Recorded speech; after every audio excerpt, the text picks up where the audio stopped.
উদ্যোক্তা সমিতি সভাপতি সম্পাদক প্ৰমুখ কৰি সমিতিৰ সকলো বিষয়ববীয়া কৰ্মকৰ্তাসকল আৰু আজি মোৰ লগতে এই বিহু প্ৰতিযোগিতাত বিচাৰক হিচাপে অহা লগৰ বিচাৰকসকল জয় জয়তে সকলোলৈকে পলমকে হ'লেও ৰঙালী বিহুৰ লগতে অসমীয়া নৱবৰ্ষৰ হিয়া ভৰা অলপ যাচিছোঁ। আচলতে বিহুৰ বিষয়ে দুআষাৰ ক'বলৈ দিছে। বিহু খুব ডাঙৰ এটা বিষয়, কোনডোখৰত ক'ব পাৰি ক'ত এৰিব পাৰি ধৰিব পাৰি সেইটো নিজে থিৰাং কৰাত অকণমান দিগদাৰ। কেতিয়াবা আমি কোনোবা সমিতিয়ে যেতিয়া বাছি দিয়ে যে এনেকুৱা এটা বিষয়তে আপুনি কওক, তেতিয়াহ'লে আমাৰ কিছু সুবিধা হয়। আৰু আজিকালি মানুহৰ ইমানখিনি শুনাও আচলতে ধৈৰ্য এটা নাথাকেগৈ, সেইকাৰণে মই বহলাই ক'বলৈ নাযাওঁ। কিন্তু ইয়াৰ আগতে সম্পাদক মহোদয়ে কথাষাৰ কৈছিল যে বিহু প্ৰতিযোগিতাৰ নিয়মাৱলীৰ ক্ষেত্ৰত আমাক শ্ৰদ্ধাৰ বিচাৰকসকলে বুজাই ক'ব। আচলতে নিয়মাৱলীখন প্ৰস্তুত কৰে উদ্যোক্তাসকলে আৰু সেই নিয়মাৱলীৰ ওপৰত ভিত্তি কৰি আমি কেৱল বিচাৰহে কৰোঁ।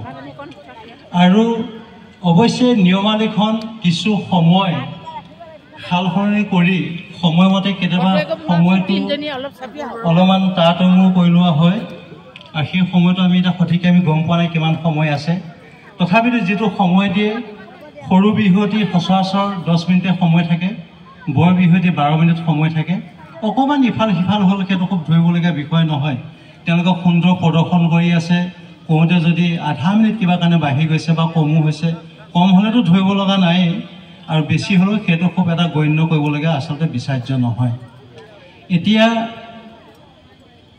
আমি খুব আশা কৰিছোঁ এই লামডিং বিহুতলীত আহি যিটো বিচাৰকৰ প্ৰতি আতিথ্য যিটো তেখেতলোকে আগবঢ়াইছে বা যিসকল দূৰণিবতীয়া প্ৰতিযোগী আহি ৰৈছে তেওঁলোকক থকা খোৱাৰ পৰা ধৰি যিখিনি সুবিধা প্ৰদান কৰিছে সেইসমূহ কিন্তু আমি আচলতে অন্য বিহুতলীত খুব তেনেকৈ দেখা নাযায়।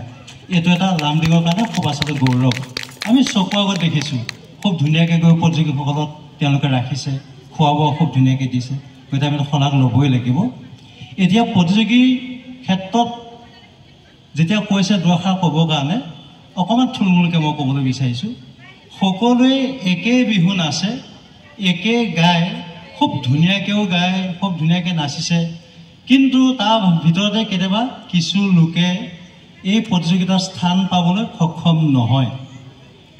ধৰি লওক আজি ইয়াত 20 গৰাকী যদি প্ৰতিযোগী হয় এটা শিতানত, ইয়াততো স্থান 3টাহে আছে, গতিকে 17 জনীয়ে ইয়াতে বাদ পৰিবই। যদি 5 গৰাকীও প্ৰতিযোগী হয়, যিহেতু স্থান 3টা আছে, গতিকে তাত 2 গৰাকী হ'লেও তাত বাদ পৰিব। এতিয়া কেতিয়াবা দৰ্শকৰ যিটো চাৱনিত যিটো দেখা পায় যে অমুকজনী ছোৱালীয়ে খুব সুন্দৰকৈ নাচিছিল, গাইছিল খুব ধুনীয়াকৈ, কিন্তু তেওঁ পজিশ্যনটো নাপালে। এজনী ছোৱালীৰ মাতটো বৰ বিশেষ সুবিধা নাছিল, কিন্তু আমাৰ দৃষ্টিত তেওঁ গোৱাও ভাল লগা নাছিল বা নাচাও ভাল নহ'ল। নাচা আমাৰ আকৌ এটা দৰ্শকৰ দৃষ্টিত কি হয়, কেতিয়াবা যদি ছোৱালীজনী খুব দেখাই শুনাই ধুনীয়া হয় বা তেওঁ কণ্ঠটো ভাল হয়, তাকে ভাল নাচিছে বুলি গণ্য কৰি লোৱা হয়। আচলতে বিহু নাচত কিছু তেনেকুৱা নিয়ম শৃংখলা বান্ধি দিয়া হৈছে। যেতিয়া এটা বস্তু প্ৰতিযোগিতামূলক হয়, প্ৰতিযোগিতামুখী হয়, তাত কিছু নিয়ম শৃংখলা থাকে।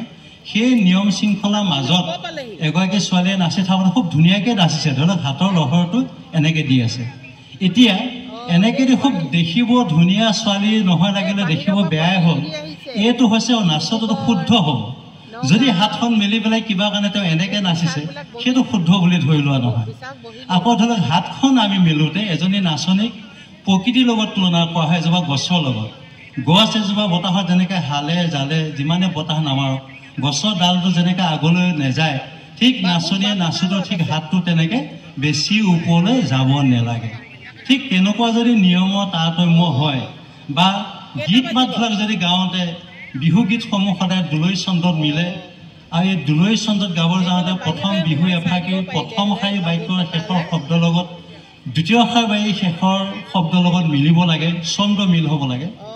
আৰু এই যদি ছন্দ অমিল হয়, বিহু গীতৰ পৰা যদি গৈ বিহু সুৰীয়া গীত হয়, হয় তেওঁ খুব ভালকৈ গাইছিল, কিন্তু আচলতে সেইটো বিহু গীতত নপোৱাৰ কাৰণে তেওঁৰ নম্বৰটো পোনপটীয়াকৈ কমি আহে।